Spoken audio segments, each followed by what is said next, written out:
Non, je dis la réalité, c'est que des prophètes, il y en a eu d'autres avant, il y en a eu d'autres après. En tout cas, les musulmans ont raison là-dessus et ça nous pose il n'y a pas de prophète. Les musulmans ont raison sur le Christ. Jésus était un prophète adombré par Christos, un Messie, le Fils de Dieu.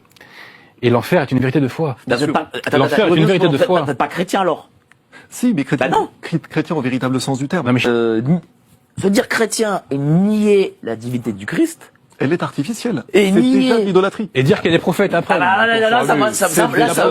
J'ai besoin d'explications. Là. C'est déjà de l'idolâtrie.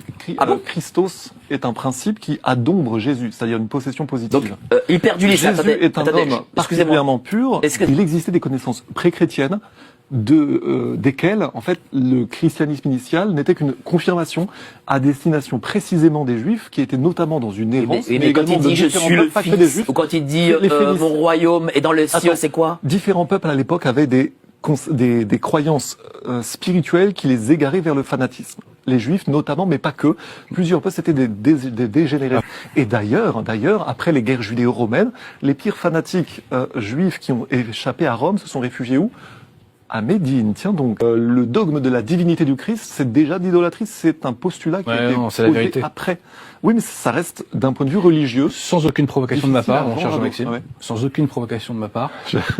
T'es beaucoup plus proche de l'islam que... Bah oui. Mais peut-être que sur un point, l'islam peut avoir raison.